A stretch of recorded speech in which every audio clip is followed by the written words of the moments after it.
ਦਾ Sunday show ਵਿੱਚ ਸਵਾਗਤ ਹੈ। ਅਸੀਂ ਦੂਸਰੇ ਪੜਾਅ ਦੇ ਵਿੱਚ ਦਾਖਲ ਹੋ ਰਹੇ ਹਾਂ। ਕਾਨੂੰਨੀ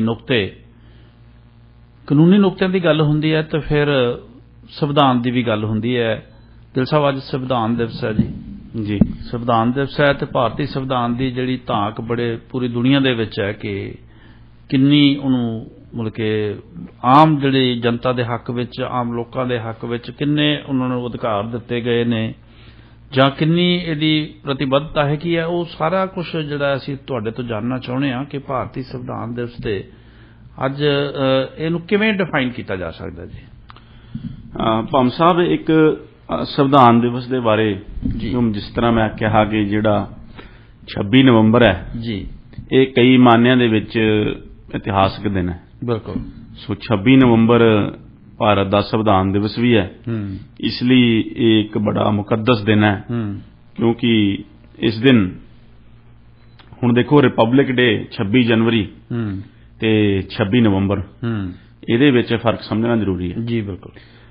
ਜਿਹੜੀ ਕੌਂਸਟੀਟਿਊਐਂਟ ਅਸੈਂਬਲੀ ਆਫ ਇੰਡੀਆ ਸੀ, ਜਿਹੜੀ ਸੰਵਿਧਾਨ ਜਿਸ ਅਸੈਂਬਲੀ ਨੇ ਬਣਾਇਆ ਸੀ 46 ਦੇ ਵਿੱਚ ਜੋ ਬਣਾਈ ਗਈ ਸੀ, ਜਿਨ੍ਹਾਂ ਨੇ 46 ਦੇ ਵਿੱਚ ਸੰਵਿਧਾਨ ਬਣਾਉਣ ਦਾ ਕੰਮ ਜਿਹੜਾ ਉਹ ਸ਼ੁਰੂ ਕਰ ਦਿੱਤਾ ਸੀ, ਉਸ ਅਸੈਂਬਲੀ ਨੇ 26 ਨਵੰਬਰ 1949 ਨੂੰ ਸੰਵਿਧਾਨ ਬਣਾਉਣ ਦਾ ਕੰਮ ਜਿਹੜਾ ਹੈ ਉਹ ਸੰਪੂਰਨ ਕਰ ਲਿਆ ਸੀ। ਲਗਭਗ 2.5-3 ਸਾਲ ਦੇ ਸਮੇਂ ਦੇ ਵਿੱਚ, ਜਿਹੜਾ ਕਿ ਇੱਕ ਬਹੁਤ ਵੱਡੀ ਪ੍ਰਾਪਤੀ ਹੈ ਉਸ ਸਮੇਂ ਦੇ ਸੰਵਿਧਾਨ ਘਾੜਿਆਂ ਦੀ, ਜਿਨ੍ਹਾਂ ਦੇ ਵਿੱਚ ਬਹੁਤ ਵੱਡੇ ਆਜ਼ਾਦੀ ਘੁਲਾਟੀਏ, ਬਹੁਤ ਰੌਸ਼ਨ ਖਿਆਲ ਲੋਕ, ਪ੍ਰੋਗਰੈਸਿਵ ਲੋਕ ਉਸ ਅਸੈਂਬਲੀ ਦੇ ਵਿੱਚ ਬੈਠਿਆ ਕਰਦੇ ਸੀ। ਤੇ ਜਿਸ ਅਸੈਂਬਲੀ ਦੇ ਵਿੱਚ ਬੈਠ ਕੇ ਅੱਜ ਗਾਲੀ ਗਲੋਚ ਕੀਤੀ ਜਾਂਦੀ ਹੈ, ਉੱਥੇ ਬੜਾ ਦੁੱਖ ਵੀ ਮਨ ਨੂੰ ਪਹੁੰਚਦਾ। ਬਿਲਕੁਲ। ਸੋ ਉਹਨਾਂ ਲੋਕਾਂ ਨੇ 26 ਨਵੰਬਰ 1949 ਨੂੰ ਜਿਹੜਾ ਸੰਵਿਧਾਨ ਹੈ ਉਸਨੂੰ ਕੰਪਲੀਟ ਕਰਕੇ ਅਡਾਪਟ ਕਰ ਲਿਆ ਸੀ ਜੀ। ਪਰ ਉਸਨੂੰ ਇਨੈਕਟ ਕਰਨ ਦੇ ਵਾਸਤੇ, ਉਸਨੂੰ ਇਫੈਕਟ ਦੇ ਵਿੱਚ ਲਿਆਉਣ ਦੇ ਵਾਸਤੇ 26 ਜਨਵਰੀ 1950 ਤੱਕ ਦਾ ਇੰਤਜ਼ਾਰ ਕੀਤਾ ਗਿਆ ਜੀ। ਉਸ ਦੇ ਪਿੱਛੇ ਵੀ ਇੱਕ ਖਾਸ ਕਾਰਨ ਸੀ ਭੰਮ ਸਾਹਿਬ।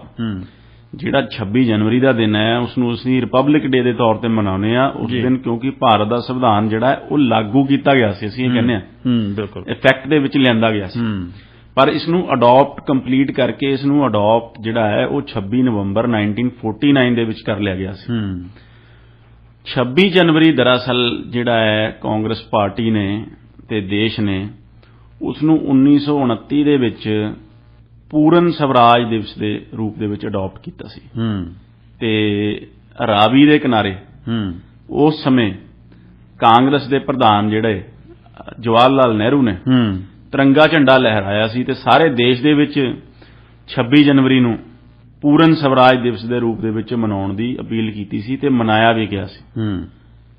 ਜਦੋਂ ਉਹਨਾਂ ਨੇ ਪੂਰਨ ਸਵਰਾਜ ਦੀ, ਕਿਉਂਕਿ ਪਹਿਲਾਂ ਡੋਮੀਨੀਅਨ ਸਟੇਟਸ ਦੀ ਮੰਗ ਕੀਤੀ ਜਾਂਦੀ ਸੀ ਕਿ ਜਿਸ ਤਰ੍ਹਾਂ ਕੈਨੇਡਾ ਜਾਂ ਆਸਟ੍ਰੇਲੀਆ ਹੈ ਵੀ ਅਸੀਂ ਡੋਮੀਨੀਅਨ ਬਣਨਾ ਚਾਹੁੰਦੇ ਹਾਂ ਬ੍ਰਿਟਿਸ਼ ਸਾਮਰਾਜ ਦੇ ਵਿੱਚ। ਪਰ ਫਿਰ ਜਦੋਂ ਪੰਡਿਤ ਜਵਾਹਰ ਲਾਲ ਨਹਿਰੂ ਤੇ ਸੁਭਾਸ਼ ਚੰਦਰ ਬੋਸ ਵਰਗੇ ਜਿਹੜੇ ਆਗੂ ਹੈ ਉਹ ਅੱਗੇ ਆਏ, ਫਿਰ ਉਹਨਾਂ ਨੇ ਪੂਰਨ ਸਵਰਾਜ ਦੀ ਹੀ ਮੰਗ ਰੱਖੀ ਹਮੇਸ਼ਾ ਵੀ ਸਾਨੂੰ ਸੰਪੂਰਨ ਆਜ਼ਾਦੀ ਚਾਹੀਦੀ ਹੈ। ਤੇ ਪੂਰਨ ਸਵਰਾਜ ਦਿਵਸ ਦੇ ਵਿੱਚ 26 ਜਨਵਰੀ ਮਨਾਈ ਗਈ ਤੇ ਉਦੋਂ ਵੱਡਾ ਤਸ਼ੱਦਦ ਵੀ ਝੱਲਣਾ ਪਿਆ ਭਾਰਤ ਦੇ ਲੋਕਾਂ ਨੂੰ। ਬਹੁਤ ਸਾਰੀ ਪੁਲਿਸੀਆ ਬਰਬਰਤਾ ਕੀਤੀ ਗਈ। ਨੇਤਾ ਜੀ ਸੁਭਾਸ਼ ਚੰਦਰ ਬੋਸ ਦੇ ਉੱਤੇ ਬੰਗਾਲ ਦੇ ਵਿੱਚ ਲਾਠੀ ਚਾਰਜ ਕੀਤਾ ਗਿਆ, ਬਹੁਤ ਉਹਨਾਂ ਦਾ ਸਿਰ ਜ਼ਖਮੀ ਕੀਤਾ ਗਿਆ ਡੰਡੇ ਮਾਰ ਕੇ। ਸੋ ਇਸ ਲਈ ਜਿਹੜਾ 26 ਜਨਵਰੀ ਦਾ ਦਿਨ ਸੀ ਉਹ ਪੂਰਨ ਸਵਰਾਜ ਦਿਵਸ ਹੋਣ ਦੇ ਕਾਰਨ ਉਹ ਬੜਾ ਖਾਸ ਸੀ ਤੇ ਉਸ ਸਮੇਂ ਜਿਹੜੇ ਆਜ਼ਾਦੀ ਘੁਲਾਟੀਏ ਸੀ ਉਹਨਾਂ ਦੇ ਮਨ ਦੇ ਦਿਲਾਂ ਦੇ ਕਰੀਬ ਸੀ। ਸੋ ਇਸ ਲਈ ਡੈਲੀਬਰੇਟਲੀ 26 ਜਨਵਰੀ ਦਾ ਦਿਨ ਚੁਣਿਆ ਗਿਆ ਭਾਰਤ ਦੇ ਸੰਵਿਧਾਨ ਨੂੰ ਇਫੈਕਟ ਦੇ ਵਿੱਚ ਲਿਆਉਣ ਦੇ ਲਈ ਜੀ। ਸੋ ਇਹ 2 ਦਿਨ ਹੋ ਗਏ, ਇੱਕ ਤਾਂ ਕੌਂਸਟੀਟਿਊਸ਼ਨ ਡੇ ਹੋ ਗਿਆ, ਇੱਕ ਰਿਪਬਲਿਕ ਡੇ ਹੋ ਗਿਆ ਜੀ। ਸੋ ਅੱਜ ਅਸੀਂ 26 ਨਵੰਬਰ ਨੂੰ ਜਿਹੜਾ ਹੈ ਉਹ ਸੰਵਿਧਾਨ ਦਿਵਸ ਮਨਾਉਂਦੇ ਹਾਂ। ਜਿਹੜਾ ਭਾਰਤ ਦਾ ਸੰਵਿਧਾਨ ਹੈ ਭੰਮ ਸਾਹਿਬ, ਇਹ ਇੱਕ ਬੜਾ ਇੱਕ ਪ੍ਰੋਗਰੈਸਿਵ ਡਾਕੂਮੈਂਟ ਹੈ। ਇਹ ਇੱਕ ਅਜਿਹਾ ਡਾਕੂਮੈਂਟ ਹੈ ਜਿਸ ਨੇ ਦੇਖੋ ਏਡੇ ਵੱਡੇ ਦੇ ਮੁਲਕ ਨੂੰ, ਜਿਸ ਦੇ ਵਿੱਚ ਸੈਂਕੜੇ ਹੀ ਬੋਲੀਆਂ, ਹਜ਼ਾਰਾਂ ਹੀ ਬੋਲੀਆਂ ਜਾਂਦੀਆਂ ਨੇ, ਵੱਖ-ਵੱਖ ਧਰਮਾਂ ਦੇ ਲੋਕ, ਵੱਖ-ਵੱਖ ਜਾਤਾਂ, ਮਜ਼ਹਬਾਂ, ਫਿਰਕਿਆਂ ਦੇ ਲੋਕ ਇੰਨੀ ਡਾਇਵਰਸਿਟੀ ਹੈ ਕਸ਼ਮੀਰ ਤੋਂ ਲੈ ਕੇ ਕੰਨਿਆ ਕੁਮਾਰੀ ਤੱਕ, ਚਾਹੇ ਉਹ ਭਾਸ਼ਾ ਦੀ ਹੋਵੇ, ਧਰਮ ਦੀ ਹੋਵੇ, ਪਹਿਰਾਵੇ ਦੀ ਹੋਵੇ, ਖਾਣ ਪੀਣ ਦੀ ਹੋਵੇ। ਬਿਲਕੁਲ ਅਜਿਹੇ ਏਡੇ ਵੱਡੇ ਮੁਲਕ ਨੂੰ ਇਕੱਠਾ ਕਰਨ ਦਾ ਕੰਮ ਜਿਹੜਾ ਹੈ ਇੱਕ ਰਾਸ਼ਟਰ ਦੇ ਰੂਪ ਦੇ ਵਿੱਚ, ਉਹ ਭਾਰਤ ਦੇ ਸੰਵਿਧਾਨ ਨੇ ਕੀਤਾ ਹੈ, ਜਿਸ ਦੇ ਵਿੱਚ ਸਭ ਨੂੰ ਜਗ੍ਹਾ ਦਿੱਤੀ ਗਈ ਹੈ ਆਪੋ ਆਪਣੀ ਗੱਲ ਕਹਿਣ ਦੀ, ਬੋਲਣ ਦੀ ਆਜ਼ਾਦੀ, ਆਪਣਾ ਜੀਵਨ ਜਿਉਣ ਦੀ ਆਜ਼ਾਦੀ, ਧਾਰਮਿਕ ਆਜ਼ਾਦੀ, ਠੀਕ ਹੈ ਜੀ, ਲਿੰਗੁਇਸਟਿਕ ਰਾਈਟਸ ਦਿੱਤੀਆਂ ਗਈਆਂ ਨੇ ਜੀ। ਭਾਸ਼ਾਵਾਂ ਨੂੰ ਸਕੈਜੂਲਡ ਲੈਂਗੁਏਜਸ ਹੁਣ 22 ਨੇ, 22 ਜਾਂ 23 ਨੇ, ਉਹਨਾਂ ਨੂੰ ਬਰਾਬਰੀ ਦਾ ਦਰਜਾ ਦਿੱਤਾ ਗਿਆ ਹੈ। ਸੋ ਇਹ ਸਾਰਾ ਇਸ ਤਰ੍ਹਾਂ ਬਣਾਇਆ ਗਿਆ ਹੈ ਕਿ ਏਡੇ ਵੱਡੇ ਵਿਵਿਧਤਾ ਭਰੇ ਦੇਸ਼ ਨੂੰ ਇਕੱਠਾ ਰੱਖਿਆ ਜਾ ਸਕੇ ਤੇ ਲੋਕਾਂ ਨੂੰ ਵੱਧੋ ਵੱਧ ਜਿਹੜੇ ਹੈ ਉਹ ਮੌਲਿਕ ਅਧਿਕਾਰ ਦਿੱਤੇ ਜਾ ਸਕਣ। ਸੋ ਭਾਰਤ ਦਾ ਸੰਵਿਧਾਨ ਬਹੁਤ ਹੱਦ ਤੱਕ ਉਸ ਗੱਲ ਦੇ ਵਿੱਚ ਕਾਮਯਾਬ ਰਿਹਾ ਹੈ। ਹਾਲਾਂਕਿ ਦੇਖੋ ਚੈਲੰਜਸ ਜ਼ਰੂਰ ਹੈ ਸੰਵਿਧਾਨ ਦੇ ਅੱਗੇ, ਸੰਵਿਧਾਨ ਘਾੜਿਆਂ ਦੇ ਅੱਗੇ, ਲੋਕਾਂ ਦੇ ਅੱਗੇ। ਕੋਈ ਵੀ ਜਿਹੜੀ ਕਿਸੇ ਵੀ ਦੇਸ਼ ਦੀ ਜਿਹੜੀ ਜਰਨੀ ਹੈ ਉਹ ਇੰਨੀ ਸਮੂਥ ਨਹੀਂ ਜਾਂਦੀ, ਪਰ ਇਸ ਦਾ ਮਤਲਬ ਇਹ ਨਹੀਂ ਵੀ ਅਸੀਂ ਕਹੀਏ ਕਿ ਜਿਹੜਾ ਸੰਵਿਧਾਨ ਹੈ ਉਸਨੇ ਕੁਝ ਅਚੀਵ ਹੀ ਨਹੀਂ ਕੀਤਾ। ਚੈਲੰਜਸ ਦਾ ਮਤਲਬ ਇਹ ਨਹੀਂ ਹੁੰਦਾ ਕਿ ਤੁਸੀਂ ਕੋਈ, ਜੇ ਰਸਤੇ ਦੇ ਵਿੱਚ ਔਕੜਾਂ ਆਉਂਦੀਆਂ ਨੇ ਤਾਂ ਇਸ ਦਾ ਮਤਲਬ ਇਹ ਨਹੀਂ ਤੁਸੀਂ ਕੋਈ ਰਸਤਾ ਤੈਅ ਹੀ ਨਹੀਂ ਕੀਤਾ। ਸਰ ਕਰਨ ਦੀ ਸਮਰੱਥਾ ਵੀ ਹੈਗੀ ਹੈ ਜੀ। ਸੋ ਭਾਰਤ ਦੇ ਸੰਵਿਧਾਨ ਦੇ ਵਿੱਚ ਭਾਮ ਸਾਹਿਬ ਸਭ ਤੋਂ ਪਹਿਲਾਂ ਤਾਂ ਜਿਹੜਾ ਪ੍ਰੀਐਂਬਲ ਹੈ, ਜਿਹੜਾ ਕਹਿੰਦਾ we the people of India having been solemnly resolved to constitute India into sovereign secular socialist republic. ਇਹਦੇ ਵਿੱਚ ਜਿਹੜਾ ਸੈਕੂਲਰ ਤੇ ਸੋਸ਼ਲਿਸਟ ਲਫ਼ਜ਼ ਹੈ ਉਹ ਬਾਅਦ ਦੇ ਵਿੱਚ ਇੰਦਰਾ ਗਾਂਧੀ ਦੇ ਸ਼ਾਸਨ ਦੇ ਦੌਰਾਨ ਐਡ ਕੀਤੇ ਗਏ। ਸੋ ਉਸ ਦੇ ਵਿੱਚ ਫਰੈਟਰਨਿਟੀ ਦੀ ਗੱਲ ਕੀਤੀ ਗਈ ਹੈ। ਫਰੈਟਰਨਿਟੀ ਦੀ ਹੁੰਦੀ ਹੈ ਇੱਕ ਭਾਈਚਾਰਾ ਦੀ ਭਾਵਨਾ, ਇਕੁਐਲਿਟੀ ਜੀ, ਬਰਾਬਰਤਾ ਦੀ ਗੱਲ ਕੀਤੀ ਗਈ ਹੈ, ਜਸਟਿਸ ਦੀ ਗੱਲ ਕੀਤੀ ਗਈ ਹੈ। ਸੋ ਇਹ ਸਾਰੇ ਜਿਹੜੇ ਆਈਡੀਆਜ਼ ਹੈ ਉਹ ਭਾਰਤ ਦੇ ਸੰਵਿਧਾਨ ਦੇ ਪ੍ਰੀਐਂਬਲ ਦੇ ਵਿੱਚ ਹੀ ਲਿਖੇ ਹੋਏ ਆ ਜੀ, ਜਿਹੜੇ ਕਿ ਇੱਕ ਟੋਨ ਸੈੱਟ ਕਰ ਦਿੰਦੇ ਆ ਵੀ ਇਹ ਡਾਕੂਮੈਂਟ ਹੈ ਉਹ ਕਿਸ ਤਰ੍ਹਾਂ ਦਾ ਹੋਏਗਾ। ਹਰੇਕ ਕੋਈ ਵੀ ਅਸੀਂ ਲਾਅ ਦੇਖਦੇ ਹਾਂ, ਕੋਈ ਵੀ ਅਸੀਂ ਜਿਹੜਾ ਲੈਜਿਸਲੇਸ਼ਨ ਦੇਖਦੇ ਹਾਂ ਉਹਦਾ ਪ੍ਰੀਐਂਬਲ ਹੁੰਦਾ ਹੈ, ਨਿਚੋੜ ਜਿਹਨੂੰ ਕਿਹਾ ਜਾ ਸਕਦਾ। ਉਹ ਹਾਂਜੀ ਨਿਚੋੜ ਕਿਹਾ ਜਾ ਸਕਦਾ। ਉਹ ਉਹਦੀ ਭਾਵਨਾ ਨੂੰ ਵਿਅਕਤ ਕਰਦਾ ਵੀ ਇਸ ਨੂੰ ਬਣਾਉਣ ਵਾਲਿਆਂ ਦੀ ਭਾਵਨਾ ਕੀ ਹੈ ਜੀ। ਸੋ ਉਹਦੇ ਵਿੱਚ ਅਸੀਂ ਸੋਸ਼ਲ ਜਸਟਿਸ ਦੀ ਗੱਲ ਕਰਦੇ ਹਾਂ, ਬਰਾਬਰੀ ਦੀ ਗੱਲ ਕਰਦੇ ਹਾਂ, ਭਾਈਚਾਰੇ ਦੀ ਗੱਲ ਕਰਦੇ ਹਾਂ, ਸੋਸ਼ਲਿਜ਼ਮ ਦੀ ਗੱਲ ਕਰਦੇ ਹਾਂ, ਸੈਕੂਲਰਿਜ਼ਮ ਦੀ ਗੱਲ ਕਰਦੇ ਹਾਂ ਜੀ, ਰਿਪਬਲਿਕ ਦੀ ਗੱਲ ਕਰਦੇ ਹਾਂ। ਰਿਪਬਲਿਕ ਦਾ ਮਤਲਬ ਕਿ ਜਿਹੜਾ ਰਾਸ਼ਟਰਪਤੀ ਹੈ, ਜਿਹੜਾ ਟਾਪ ਆਫਿਸ ਜੀ, ਭਾਰਤ ਦਾ ਪਹਿਲਾ ਨਾਗਰਿਕ, ਫਸਟ ਸਿਟੀਜ਼ਨ, ਉਹ ਕੋਈ ਰਾਜਾ ਮਹਾਰਾਜਾ ਨਹੀਂ ਹੋਊਗਾ ਜੀ, ਹੈਡ ਆਫ ਸਟੇਟ, ਉਹ ਵੀ ਇੱਕ ਚੁਣਿਆ ਹੋਇਆ ਵਿਅਕਤੀ ਹੋਊਗਾ। ਜਿਸ ਤਰ੍ਹਾਂ ਕੈਨੇਡਾ ਰਿਪਬਲਿਕ ਨਹੀਂ, ਕਿਉਂਕਿ ਕੈਨੇਡਾ ਦਾ ਜਿਹੜਾ ਹੈਡ ਹੈ ਉਹ ਮੋਨਾਰਕ ਹੈ, ਇੰਗਲੈਂਡ ਦਾ ਜਿਹੜਾ ਹੈਡ ਹੈ ਉਹ ਮੋਨਾਰਕ ਹੈ, ਸਾਊਦੀ ਅਰਬ ਦਾ ਜਿਹੜਾ ਸ਼ਾਸਕ ਹੈ ਉਹ ਵੀ ਇੱਕ ਰਾਜਾ ਹੈ, ਮੋਨਾਰਕ ਹੈ, ਉਸਨੂੰ ਲੋਕ ਨਹੀਂ ਚੁਣਦੇ। ਭਾਰਤ ਦਾ ਜਿਹੜਾ ਸਭ ਤੋਂ ਵੱਡਾ ਆਫਿਸ ਹੈ, ਹੈਡ ਆਫ ਸਟੇਟ ਹੈ, ਉਹ ਪ੍ਰੈਜ਼ੀਡੈਂਟ ਆਫ ਇੰਡੀਆ ਹੈ ਤੇ ਉਹ ਆਫਿਸ ਇੱਕ ਆਮ ਨਾਗਰਿਕ ਦੇ ਲਈ ਖੁੱਲ੍ਹਾ ਹੈ, ਜਿਸ ਦੇ ਵਿੱਚ ਕਿ ਤੁਸੀਂ ਅੱਜ ਦੇਖੋ ਕਿ ਰਾਸ਼ਟਰਪਤੀ ਦ੍ਰੌਪਦੀ ਮੁਰਮੂ ਜੀ, ਜਿਹੜੇ ਕਿ ਇੱਕ ਆਦੀਵਾਸੀ ਸਮਾਜ ਤੋਂ ਆਉਂਦੇ ਹੈ, ਅੱਜ ਉਹ ਉਸ ਕੁਰਸੀ ਦੇ ਉੱਤੇ ਸੁਸ਼ੋਭਿਤ ਹੈ। ਉਹਨਾਂ ਤੋਂ ਪਹਿਲਾਂ ਰਾਮਨਾਥ ਕੋਵਿੰਦ ਜੀ, ਜਿਹੜੇ ਕਿ ਇੱਕ ਦਲਿਤ ਸਮਾਜ ਨਾਲ ਸੰਬੰਧਿਤ ਸੀ, ਭਾਈਚਾਰੇ ਦੇ ਵਿੱਚੋਂ ਸੀ। ਉਸ ਤੋਂ ਪਹਿਲਾਂ ਰਾਸ਼ਟਰਪਤੀ APJ ਅਬਦੁਲ ਕਲਾਮ, ਜਿਹੜੇ ਕਿ ਮਹਾਨ ਵਿਗਿਆਨਕ, ਮਹਾਨ ਦੇਸ਼ ਭਗਤ, ਤੇ ਉਹ ਇੱਕ ਮਾਈਨੋਰਟੀ ਕਮਿਊਨਿਟੀ ਦੇ ਵਿੱਚੋਂ ਆਉਂਦੇ ਸੀ। ਗਿਆਨੀ ਜ਼ੈਲ ਸਿੰਘ, ਇੱਕ ਸਿੱਖ, ਉਹ ਵੀ ਰਾਸ਼ਟਰਪਤੀ ਰਹਿ ਚੁੱਕੇ ਹੈ, ਜਿਹੜੇ ਸਧਾਰਨ ਪਰਿਵਾਰ ਤੋਂ ਸੀ। ਬਿਲਕੁਲ ਜੀ। ਸੋ ਇਹ ਇੱਕ ਜਿਹੜਾ ਆਫਿਸ, ਇਹ ਰਿਪਬਲਿਕ ਦਾ ਮਤਲਬ ਇਹ ਹੈ ਕਿ ਜਿਹੜਾ ਟਾਪ ਆਫਿਸ ਹੈ ਮੁਲਕ ਦਾ, ਉਹ ਹਰੇਕ ਕੋਈ ਵੀ ਨਾਗਰਿਕ ਉੱਥੇ ਪਹੁੰਚ ਸਕਦਾ ਹੈ, ਕੱਲ੍ਹ ਨੂੰ ਕਿਸੇ ਵੀ ਸਮਾਜ ਤਬਕੇ ਦਾ ਉਹ ਹੋਵੇ। ਸੋ ਇਹ ਇੱਕ ਬੜਾ ਵੱਡਾ ਇੱਕ ਮੈਸੇਜ ਹੈ ਭਾਮ ਸਾਹਿਬ ਜੀ, ਇਹ ਸਮਾਜਿਕ ਬਰਾਬਰਤਾ ਦਾ ਖੂਬਸੂਰਤੀ ਬਹੁਤ ਵੱਡਾ ਮੈਸੇਜ ਹੈ। ਕਿਉਂਕਿ ਕਿਸੇ ਵੇਲੇ ਕਿਹਾ ਜਾਂਦਾ ਸੀ ਕਿ ਜਿਹੜਾ ਕੁਰਸੀ ਤੇ ਬੈਠਣ ਦਾ ਅਧਿਕਾਰ ਹੈ ਉਹ ਇੱਕ ਖਾਸ ਤਬਕੇ ਨੂੰ ਹੀ ਹੈ, ਜਿਹੜਾ ਦੂਸਰਾ ਤਬਕਾ ਹੈ ਉਹ ਕੁਰਸੀ ਤੇ ਬਹਿ ਨਹੀਂ ਸਕਦਾ, ਕੁਰਸੀ ਤੇ ਕੀ ਬਰਾਬਰ ਨਹੀਂ ਬਹਿ ਸਕਦਾ। ਅੱਜ ਵੀ ਭਾਰਤ ਦੇ ਵਿੱਚ ਅਜਿਹੀਆਂ ਥਾਵਾਂ ਨੇ ਜਿੱਥੇ ਚਾਰਪਾਈ ਤੇ ਬੈਠਣ ਦਾ ਵੀ ਅਧਿਕਾਰ ਜਿਹੜਾ ਹੈ ਉਹ ਦਬੇ ਕੁਚਲੇ ਸਮਾਜ ਨੂੰ ਨਹੀਂ। ਬਿਹਾਰ ਦੇ ਵਿੱਚ ਲਾਲੂ ਪ੍ਰਸਾਦ ਯਾਦਵ ਜਦ ਮੁੱਖ ਮੰਤਰੀ ਬਣੇ ਤਾਂ ਤੁਸੀਂ ਉਹ ਗੱਲ ਮੇਰੇ ਬਾਰ-ਬਾਰ ਯਾਦ ਆਉਂਦੀ ਹੈ ਵੀ ਕਿਸ ਤਰ੍ਹਾਂ ਜਿਹੜਾ ਸਾਡਾ ਸੰਵਿਧਾਨ ਹੈ ਉਹ ਦਬੇ ਕੁਚਲੇ ਵਰਗ ਨੂੰ ਐਮਪਾਵਰ ਕਰਨ ਦਾ ਕੰਮ ਉਹ ਕਰਦਾ ਆ ਰਿਹਾ ਹੈ ਤੇ ਹੁਣ ਵੀ ਕਰ ਰਿਹਾ ਹੈ। ਲਾਲੂ ਪ੍ਰਸਾਦ ਯਾਦਵ ਜਦੋਂ ਮੁੱਖ ਮੰਤਰੀ ਬਣੇ ਬਿਹਾਰ ਦੇ ਤਾਂ ਉਹ ਇੱਕ ਮੱਝ ਦੇ ਉੱਤੇ ਬੈਠ ਕੇ ਆਪਣੀ ਮਾਂ ਦੇ ਜਦ ਘਰੇ ਬੜੇ ਉਹਦੇ ਬੜੇ ਉਹ ਦੇਖੋ ਐਡੇ OBC ਸਮਾਜ ਦੇ ਵਿੱਚੋਂ ਆਉਂਦੇ ਸੀ, ਉਹਨਾਂ ਦੇ ਮਾਤਾ ਜੀ ਕੋਰੇ ਅਨਪੜ੍ਹ ਸੀ, ਉਹਨਾਂ ਨੂੰ ਇਹ ਤੱਕ ਨਹੀਂ ਸੀ ਪਤਾ ਵੀ ਮੁੱਖ ਮੰਤਰੀ ਕੀ ਹੁੰਦਾ ਹੈ, ਵੀ ਜਿਹੜਾ ਮੇਰਾ ਮੁੰਡਾ ਮੁੱਖ ਮੰਤਰੀ ਬਣਿਆ ਤਾਂ ਮੁੱਖ ਮੰਤਰੀ ਹੁੰਦਾ ਕੀ ਹੈ।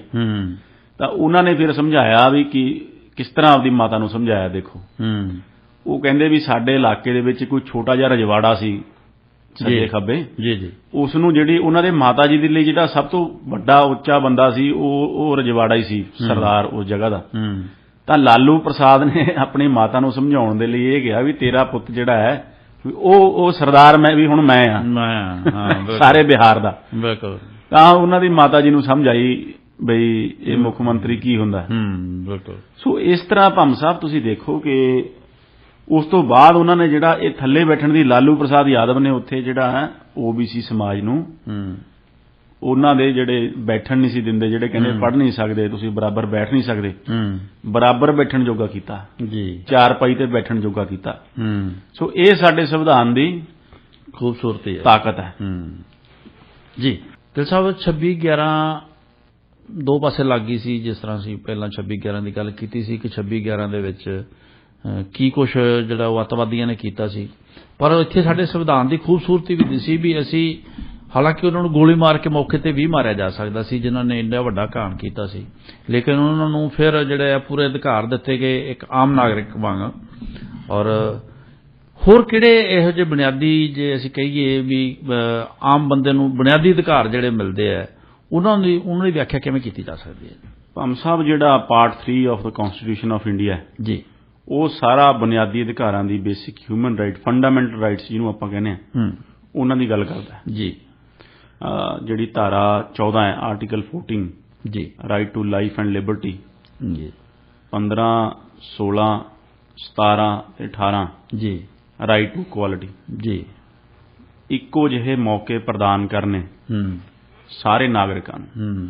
ਪਰ ਜਿਹੜੀ ਇਕੁਐਲਿਟੀ ਹੈ, ਜਿਹੜੀ ਬਰਾਬਰਤਾ ਹੈ, ਉਹ ਬਰਾਬਰਦਿਆਂ ਦੇ ਵਿੱਚ ਹੈ। Equality among equals. ਇੱਕ ਤਾਂ ਇਕੁਐਲਿਟੀ ਬਿਫੋਰ ਲਾਅ ਹੈ ਕਿ ਕਾਨੂੰਨ ਦੀਆਂ ਨਜ਼ਰਾਂ 'ਚ ਸਾਰੇ ਇਕੁਅਲ ਹੈ।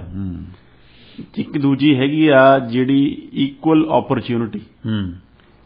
ਇਹ ਦੋ ਇਕੁਐਲਿਟੀ ਦੇ ਦੋ ਵੱਖਰੇ ਵੱਖਰੇ ਪੱਖ ਨੇ। ਕਾਨੂੰਨ ਦੀਆਂ ਨਜ਼ਰਾਂ ਦੇ ਵਿੱਚ ਸਾਰੇ ਬਰਾਬਰ ਹੈ, ਚਾਹੇ ਕੋਈ ਅਮੀਰ ਹੈ ਗਰੀਬ ਹੈ, ਕਿਸੇ ਜਾਤ ਦਾ ਹੈ, ਕਿਸੇ ਸ਼੍ਰੇਣੀ ਦਾ ਹੈ, ਕਿਸੇ ਧਰਮ ਦਾ ਹੈ। ਜਿਹੜਾ ਕਾਨੂੰਨ ਹੈ ਉਹਨਾਂ ਦੇ ਵਿੱਚ ਭੇਦਭਾਵ ਨਹੀਂ ਕਰੂਗਾ। ਕਾਨੂੰਨ ਸਭ ਤੇ ਇੱਕੋ ਤਰੀਕੇ ਦੇ ਨਾਲ ਲਾਗੂ ਹੋਏਗਾ, ਕੀਤਾ ਜਾਵੇਗਾ ਤੇ ਕੀਤਾ ਜਾਂਦਾ ਵੀ ਹੈ। ਹੁਣ ਇਹਦੇ ਵਿੱਚ ਚੈਲੰਜਸ ਹੈ, ਉਹ ਇਕੱਲੇ ਭਾਰਤ ਦੇ ਵਿੱਚ ਚੈਲੰਜਸ ਨਹੀਂ, ਉਹ ਸਾਰੇ ਕਿਤੇ ਹੈ ਜੀ। ਉਹ ਵੈਸਟਰਨ ਮੁਲਕਾਂ 'ਚ ਕਿਤੇ ਨਹੀਂ ਹੈ, ਉਹ ਸਾਰੇ ਕਿਤੇ ਹੈ। ਤੇ ਇੱਕੋ ਜਿਹੀ ਓਪਰਚੁਨਿਟੀ ਦੇਣਾ, ਉਹਦੇ ਵਿੱਚ ਜਿਹੜਾ ਪੋਜ਼ਿਟਿਵ ਡਿਸਕ੍ਰਿਮੀਨੇਸ਼ਨ ਦੀ ਜਿਹੜੀ ਹੈ ਉਹ ਪ੍ਰੋਵੀਜ਼ਨ ਬਣਾਈ ਗਈ ਹੈ, ਜਿਸ ਨੂੰ ਅਸੀਂ ਰਿਜ਼ਰਵੇਸ਼ਨ ਕਹਿੰਦੇ ਹਾਂ। ਉਹ ਆਰਟੀਕਲ 15 ਦੇ ਵਿੱਚ ਹੈ ਕਿ ਸਟੇਟ ਜੇ ਚਾਹੇ ਕਿਸੇ ਪਛੜੇ ਹੋਏ ਤਬਕੇ ਨੂੰ ਮੁੱਖ ਧਾਰਾ ਦਾ ਹਿੱਸਾ ਬਣਾਉਣ ਦੇ ਲਈ ਉਹਨਾਂ ਦੇ ਵਾਸਤੇ ਖਾਸ ਰਿਜ਼ਰਵੇਸ਼ਨ ਦਾ ਜਿਹੜਾ ਪ੍ਰਬੰਧ ਹੈ ਉਹ ਕਰ ਸਕਦੀ ਹੈ, ਉਹਨੂੰ ਅਪਲਿਫਟ ਕਰਕੇ ਬਰਾਬਰ ਲਿਆਂਦਾ ਜਾ ਸਕਦਾ। ਹਾਂਜੀ, ਸੋ ਜਿਹੜੀ ਬਰਾਬਰੀ ਹੈ ਉਹ ਬਰਾਬਰਦਿਆਂ ਦੇ ਵਿੱਚ ਹੀ ਹੁੰਦੀ ਜੀ। ਸੋ ਇਸ ਲਈ ਹੁਣ ਡਿਬੇਟਡ ਹੈ, ਉਹਦਾ ਕ੍ਰਿਟਿਸਿਜ਼ਮ ਵੀ ਹੁੰਦਾ ਰਿਜ਼ਰਵੇਸ਼ਨ ਦੀ ਪਾਲਿਸੀ ਦਾ। ਬਿਲਕੁਲ ਇਸੇ ਤਰ੍ਹਾਂ ਆਰਟੀਕਲ 16 ਹੈ, ਆਰਟੀਕਲ 17 ਜਿਹੜਾ ਉਹ ਅਨਟੱਚੇਬਿਲਟੀ ਨੂੰ ਖਤਮ ਕਰਦਾ ਹੈ। ਆਰਟੀਕਲ ਜਿਹੜਾ ਹੈ ਉਹ ਅਨਟੱਚੇਬਿਲਟੀ ਨੂੰ ਇੱਕ ਅਪਰਾਧ ਬਣਾਉਂਦਾ ਹੈ। ਆਰਟੀਕਲ 18 ਹੈ ਜਿਹੜਾ ਉਹ ਰਾਜਾਸ਼ਾਹੀ ਨੂੰ ਖਤਮ ਕਰਦਾ ਹੈ। ਉਹ ਕਹਿੰਦਾ ਕਿ ਕੋਈ ਵੀ ਜਿਹੜੇ ਰਾਇਲ ਟਾਈਟਲ ਨੇ, ਹਿਜ਼ ਹਾਈਨੈਸ ਮਹਾਰਾਜਾ ਫਲਾਨਾ ਧਮਕਾ, ਸਰ ਬਹਾਦਰ, ਇਹ ਬਹਾਦਰ, ਉਹ ਬਹਾਦਰ, ਜਿਹੜੇ ਅੰਗਰੇਜ਼ ਦੇ ਪੈਦਾ ਕੀਤੇ ਹੋਏ ਸੀ ਜੀ, ਜਿਹੜੇ ਇਹਨਾਂ ਫੋਕੀਆਂ ਸ਼ੌਹਰਤਾਂ ਦੇ ਖਾਤਰ ਜਿਹੜੇ ਅੰਗਰੇਜ਼ਾਂ ਦੇ ਪਿੱਠੂ ਬਣ ਕੇ ਦੇਸ਼ ਦੇ ਹਿੱਤਾਂ ਨੂੰ ਨੁਕਸਾਨ ਪਹੁੰਚਾਉਂਦੇ ਰਹੇ, ਜਿਹੜੇ ਬਾਅਦ ਦੇ ਵਿੱਚ ਫਿਰ ਮਹਾਰਾਜੇ, ਮੁੱਖ ਮੰਤਰੀ, ਇਹ ਉਹ ਫਿਰ ਬਣ ਗਏ ਦੁਬਾਰਾ ਘੁੰਮ ਘੁਮਾ ਕੇ। ਇਹ ਉਹਨਾਂ ਦੇ ਲਈ ਸੀਗਾ ਕਿ ਜਿਹੜੇ ਇਹ ਟਾਈਟਲ ਹੈ ਉਹ ਭਾਰਤੀ ਸਰਕਾਰ ਨੇ ਅਬੋਲਿਸ਼ ਕਰ ਦਿੱਤੇ। ਕੋਈ ਵੀ ਟਾਈਟਲ, ਇਹ ਆਜ਼ਾਦ ਭਾਰਤ ਦੇ ਵਿੱਚ ਕਿਸੇ ਮਹਾਰਾਜੇ ਦਾ ਕੋਈ ਕੰਮ ਨਹੀਂ। ਮਹਾਰਾਜਾ ਵੀ ਇੱਕੋ ਜਿਹੀ ਨਾਗਰਿਕ ਹੈ ਜਿਹੋ ਜਿਹਾ ਇੱਕ ਆਮ ਨਾਗਰਿਕ ਹੈ। ਸੋ ਉਹ ਆਪਦੇ ਆਪ ਨੂੰ ਮਹਾਰਾਜਾ, ਇਹ ਬਹਾਦਰ, ਉਹ ਬਹਾਦਰ ਨਹੀਂ ਕਹਾ ਸਕਦਾ ਕੋਈ ਆਜ਼ਾਦ ਭਾਰਤ ਦੇ ਵਿੱਚ। ਸੋ ਜਿਹੜੇ ਇਹ ਚਮਚੇ ਆਪਣੇ ਲੀਡਰਾਂ ਨੂੰ ਮਹਾਰਾਜਾ ਸਾਹਿਬ, ਇਹ ਸਾਹਿਬ, ਉਹ ਸਾਹਿਬ ਕਹਿੰਦੇ ਨੇ, ਇਹ ਭਾਰਤ ਦੀ ਸੰਵਿਧਾਨ ਦੀ ਭਾਵਨਾ ਦੇ ਉਲਟ ਕੰਮ ਕਰਦੇ ਆ ਤੇ ਇਹ ਗੁਲਾਮ ਮਾਨਸਿਕਤਾ ਦੇ ਸ਼ਿਕਾਰ ਲੋਕ ਹੈ। ਬਿਲਕੁਲ, ਉਹਨਾਂ ਦੇ ਆਪ ਦੀ ਮਾਨਸਿਕਤਾ ਹੀ ਹੈ ਜੀ। ਉਹ ਮੇਰਾ ਖਿਆਲ ਅੱਜ ਵੀ ਉਹਨਾਂ ਮਹਾਰਾਜਿਆਂ ਦੇ ਜਿਹੜੇ ਜਿਸ ਤਰ੍ਹਾਂ ਮੁਜ਼ਾਰੇ ਬਣਾ ਕੇ ਮਹਾਰਾਜੇ ਅਤਿਆਚਾਰ ਕਰਦੇ ਸੀ, ਉਸੇ ਤਰ੍ਹਾਂ ਅੱਜ ਵੀ ਉਹ ਉਹਨਾਂ ਮਹਾਰਾਜਿਆਂ ਦੇ ਮੁਜ਼ਾਰੇ ਬਣਨਾ ਚਾਹੁੰਦੇ ਆ ਜੀ, ਤੇ ਉਹ ਬਣਨ, ਉਹਨਾਂ ਨੂੰ ਮੁਬਾਰਕ। ਪਰ ਜਿਹੜਾ ਭਾਰਤ ਦਾ ਸੰਵਿਧਾਨ ਹੈ ਜੀ, ਉਹਦੀ ਧਾਰਾ 18 ਹੈ, ਉਹ ਇਹਨਾਂ ਸਾਰੇ ਟਾਈਟਲਸ ਨੂੰ ਅਬੋਲਿਸ਼ ਕਰਦੀ ਹੈ ਤੇ ਇੱਕ ਲੋਕਤੰਤਰ ਦੇ ਵਿੱਚ ਕਿਸੇ ਮਹਾਰਾਜੇ ਦਾ, ਰਾਜੇ ਦਾ ਕੋਈ ਮਤਲਬ ਨਹੀਂ। ਇੱਥੇ ਕਾਨੂੰਨ ਦਾ ਰਾਜ ਹੈ, ਕਿਸੇ ਮਹਾਰਾਜੇ ਦਾ ਰਾਜ ਨਹੀਂ। ਸੋ ਧਾਰਾ 19 ਹੈ ਜਿਹੜੀ ਭਾਮ ਸਾਹਿਬ, ਆਰਟੀਕਲ 19, ਉਹ ਬੜਾ ਜ਼ਰੂਰੀ ਹੈ ਜੀ। ਉਹਦੇ ਵਿੱਚ ਜਿਹੜੀ ਬੋਲਣ ਦੀ ਆਜ਼ਾਦੀ, freedom of speech and expression, ਜਿਸ ਦੇ ਵਿੱਚ ਫਰੀडम ਆਫ ਪ੍ਰੈਸ ਵੀ ਉਹਦੇ ਵਿੱਚ ਇਨਕਲੂਡਡ ਹੈ ਜੀ, ਜਿਸ ਦੇ ਤਹਿਤ ਕਿ ਜਿਹੜਾ ਸਾਰਾ ਮੀਡੀਆ ਹੈ ਉਹ ਚੱਲ ਰਿਹਾ। ਆਰਟੀਕਲ 20 ਹੈ ਜਿਹੜਾ, ਉਹ ਜਿਹੜਾ ਕ੍ਰਿਮੀਨਲ ਜਸਟਿਸ ਸਿਸਟਮ ਦੇ ਨਾਲ ਵਾਬਸਤਾ ਹੈ। ਆਰਟੀਕਲ 20, 21, ਉਸ ਤੋਂ ਬਾਅਦ ਜਿਹੜੀ ਧਰਮ ਦੀਆਂ ਆਜ਼ਾਦੀਆਂ ਆ ਜਾਂਦੀਆਂ ਨੇ, right to freedom of religion ਆ ਜਾਂਦੀ ਹੈ। ਫਿਰ ਲਿੰਗੁਇਸਟਿਕ ਫਰੀडम ਆ ਜਾਂਦੀ ਹੈ, ਜਿਹੜੀਆਂ ਲਿੰਗੁਇਸਟਿਕ ਮਾਈਨੋਰਿਟੀਜ਼ ਹੈ ਉਹ ਆਪਣੇ ਸਕੂਲ ਬਣਾ ਸਕਦੇ ਆ ਜੀ, ਸਭ ਕੁਝ ਕਰ ਸਕਦੇ ਆ। ਜਿਹੜੀ ਧਾਰਾ 25 ਹੈ ਉਹ ਜਿਹੜੇ ਧਾਰਮਿਕ ਸਥਲ ਹੈ ਜੀ, ਉਹਨਾਂ ਨੂੰ ਸਭ ਦੇ ਵਾਸਤੇ ਖੋਲ੍ਹਣ ਦੀ ਗੱਲ ਕਰਦੀ ਹੈ ਕਿ ਜਿਸ ਤਰ੍ਹਾਂ ਪਹਿਲਾਂ ਵੜਨ ਨਹੀਂ ਸੀ ਦਿੱਤਾ ਜਾਂਦਾ ਖਾਸ ਤਬਕੇ ਨੂੰ, ਦਬੇ ਕੁਚਲੇ ਸਮਾਜ ਨੂੰ, ਧਾਰਮਿਕ ਸਥਲਾਂ ਦੇ ਵਿੱਚ ਉਹ ਸਭ ਨੂੰ ਉਹ ਬੈਨ ਕਰਦੀ ਹੈ ਧਾਰਾ 25 ਕਿ ਸਾਰੇ ਖੋਲ੍ਹੇ ਜਾਣ ਸਾਰੇ ਤਬਕਿਆਂ ਦੇ ਲਈ। ਹੁਣ ਉਸ ਦੇ ਵਿੱਚ ਇਹ ਕਿਹਾ ਗਿਆ ਹੈ ਕਿ ਜਿੱਥੇ ਹਿੰਦੂ ਸ਼ਬਦ ਵਰਤਿਆ ਗਿਆ, ਇਹ ਹਿੰਦੂ ਧਰਮ ਸਥਲ, ਇੱਥੇ ਹਿੰਦੂ ਦਾ ਮਤਲਬ ਇਹ ਹੈ ਕਿ ਹਿੰਦੂ, ਸਿੱਖ, ਜੈਨ ਤੇ ਬੌਧ ਧਰਮ ਸਥਲ ਸਾਰੇ ਤਬਕਿਆਂ ਦੇ ਲਈ ਖੋਲ੍ਹੇ ਜਾਣ। ਹੁਣ ਇਹ ਭਾਮ ਸਾਹਿਬ ਜਦੋਂ 70 ਸਾਲ ਦਾ 75 ਸਾਲ ਦਾ ਇਹੀ ਭਰਮ ਪਾਲਿਆ ਗਿਆ ਹੈ, ਸਿੱਖਾਂ ਦੇ ਮਨਾਂ ਦੇ ਵਿੱਚ ਇਹ ਠੋਸਿਆ ਗਿਆ ਕਿ ਜੀ ਧਾਰਾ 25 ਸਿੱਖਾਂ ਨੂੰ ਹਿੰਦੂ ਕਹਿੰਦੀ ਹੈ, ਧਾਰਾ 25 ਇਹ ਕਹਿੰਦੀ ਹੈ ਸਿਰਫ, ਜੋ ਮੈਂ ਤੁਹਾਨੂੰ ਦੱਸਿਆ। ਇਹ ਕਿੱਥੇ ਭਾਈ ਹੁਣ ਸਿੱਖਾਂ ਨੂੰ ਹਿੰਦੂ ਕਹਿੰਦੀ ਹੈ ਜੀ? ਬਿਲਕੁਲ, ਪ੍ਰੂਵ ਕਰ ਦੋ ਵੀ ਸਿੱਖਾਂ ਨੂੰ ਹਿੰਦੂ ਕਹਿੰਦੀ ਹੈ। ਧਾਰਾ 25 ਪੜ੍ਹ ਕੇ ਦੇਖ ਲਓ ਇੱਕ ਵਾਰ ਖੋਲ ਕੇ, ਰੌਲਾ ਪਾਉਣ ਤੋਂ, ਨਾਅਰੇ ਮਾਰਨ ਤੋਂ ਪਹਿਲਾਂ। ਸੋ ਭਾਮ ਸਾਹਿਬ, ਭਾਰਤ ਦਾ ਸੰਵਿਧਾਨ ਇੱਕੋ ਇੱਕ ਇਹੋ ਜਿਹਾ ਸੰਵਿਧਾਨ ਹੈ ਦੁਨੀਆ ਦੇ ਵਿੱਚ ਜਿਹੜਾ ਸਿੱਖ ਕੌਮ ਨੂੰ to carry a kirpan and wear a kirpan ਜੀ, ਉਸ ਦੀ ਆਜ਼ਾਦੀ ਲਿਖਤ ਰੂਪ ਦੇ ਵਿੱਚ ਦਿੰਦਾ ਹੈ। ਇੱਕ ਸੈਪਰੇਟ ਜਿਹੜਾ ਹੈ ਉਹ ਪ੍ਰੋਵੀਜ਼ਨ ਬਣਾਈ ਗਈ ਹੈ ਇਸ ਦੇ ਵਾਸਤੇ। ਸੋ ਇਸ ਤਰ੍ਹਾਂ ਦੀਆਂ ਜਿਹੜੀਆਂ ਆਜ਼ਾਦੀਆਂ ਜਿਹੜਾ ਭਾਰਤ ਦਾ ਸੰਵਿਧਾਨ ਹੈ ਉਹ ਰਿਲੀਜੀਅਸ ਮਾਈਨੋਰਿਟੀਜ਼ ਨੂੰ ਦਿੰਦਾ ਹੈ, ਜਿਹਦੇ ਵਿੱਚ ਸਿੱਖ ਵੀ ਮੌਜੂਦ ਹੈ। ਪਰ ਬਹੁਤ ਸਾਰਾ ਜਿਹੜਾ ਕੂੜ ਪ੍ਰਚਾਰ ਜਿਹੜਾ ਬਿਨਾਂ ਸੋਚੇ ਸਮਝੇ, ਬਿਨਾਂ ਪੜ੍ਹੇ, ਚਲੋ ਜਿਹੜੇ ਕਰਦੇ ਨੇ ਉਹ ਤਾਂ ਸ਼ੈਤਾਨੀ ਖੇਡਦੇ ਹੀ ਨੇ, ਪਰ ਜਿਹੜੇ ਲੋਕ ਹੈ ਉਹ ਸੁਣੀ ਸੁਣਾਈ ਗੱਲ ਫੜ ਕੇ ਉਹ ਉਸ ਦੇ ਮਗਰ ਲੱਗ ਤੁਰਦੇ ਆ ਜੀ। ਉਹ ਇੱਕ ਵਾਰ ਭਾਈ, ਹੁਣ ਇੰਟਰਨੈਟ ਦਾ ਜ਼ਮਾਨਾ ਹੈ, ਸਾਰੇ ਕਿਤੇ ਚੀਜ਼ਾਂ ਮੁਹੱਈਆ ਨੇ, ਤੁਸੀਂ ਉਹਨੂੰ ਖੋਲ ਕੇ ਦੇਖ ਤਾਂ ਲਓ ਵੀ ਧਾਰਾ 25 ਕਹਿੰਦੀ ਕੀ ਹੈ, ਕਿ ਇਹ ਵਾਕਈ ਸਿੱਖਾਂ ਨੂੰ ਹਿੰਦੂ ਕਹਿੰਦੀ ਹੈ, ਕਿ ਇਹ ਕਹਿੰਦੀ ਹੈ ਵੀ ਸਿੱਖਾਂ ਦੀ ਕੋਈ ਜਿਹੜੀ ਸੁਤੰਤਰ ਜਿਹੜੀ ਹੈ ਉਹ ਹੋਂਦ ਨਹੀਂ ਹੈਗੀ, ਉਹ ਕਿਤੇ ਵੀ ਨਹੀਂ ਕਹਿੰਦੀ ਜੀ। ਬਿਲਕੁਲ। ਸੋ ਇਸ ਤਰ੍ਹਾਂ ਦੀਆਂ ਬਾਕੀ ਭਾਮ ਸਾਹਿਬ ਜਿਹੜੀ ਧਾਰਾ 32 ਜਿਸ ਦੇ ਵਿੱਚ ਜੁਡੀਸ਼ੀਅਲ ਰਿਵਿਊ, ਹੁਣ ਜੇ ਸਾਰੀਆਂ ਜਿਹੜੀਆਂ ਰਾਈਟਸ ਤਾਂ ਦੇ ਦਿੱਤੀਆਂ, ਪਰ ਜੇ ਹੁਣ ਇਹਨਾਂ ਅਧਿਕਾਰਾਂ ਦਾ ਹਨਨ ਹੁੰਦਾ ਤਾਂ ਇੱਕ ਨਾਗਰਿਕ ਕੀ ਕਰ ਸਕਦਾ ਜੀ? ਉਹ ਧਾਰਾ 32 ਜਿਹੜੀ ਹੈ ਉਹ ਇੱਕ ਨਾਗਰਿਕ ਨੂੰ ਅਦਾਲਤ, ਮਾਣਯੋਗ ਅਦਾਲਤ ਦੇ ਵਿੱਚ ਜਾਣ ਦਾ ਜਿਹੜਾ ਅਧਿਕਾਰ ਦਿੰਦੀ ਹੈ। ਜਿਹੜਾ ਕੋਰਟ ਨੂੰ ਅਪਰੋਚ ਕਰਨਾ, ਉਹ ਵੀ ਇੱਕ ਤੁਹਾਡੀ ਫੰਡਾਮੈਂਟਲ ਰਾਈਟ ਹੈ।